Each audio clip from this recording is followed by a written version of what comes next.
Donc la turbine créative, c'est un tiers-lieu textile porté par l'association Les Nouveaux Ateliers du Dorlay. On est installé dans le parc du Pilat, au-dessus de Saint-Chamond.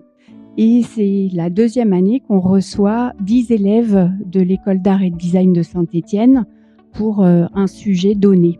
Alors, qu'est-ce que c'était que ce workshop ? Un workshop en 2 étapes, 2 phases. Une première phase, c'était, je me suis rendue ici à l'école pour expliquer aux étudiants, qu'est-ce que c'était la turbine créative, pourquoi on était installé dans le parc du Pilat, dans une ancienne vallée textile. Ensuite, la phase numéro 2, c'était l'immersion totale pendant 4 jours dans la vallée du Dorlay. Ils ont expérimenté différentes choses.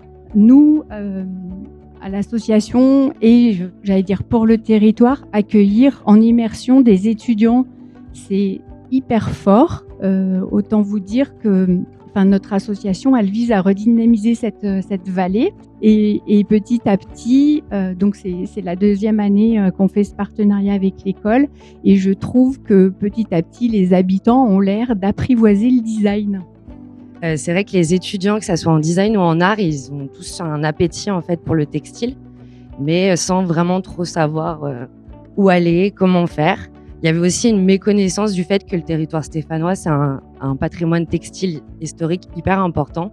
Et donc, c'est vrai qu'au début, ce workshop, il s'est placé aussi en lien avec Human Cities Smoothies, qui est un projet européen et qui sert aussi à revaloriser le patrimoine rural et les écoles d'art et de design qui s'y placent.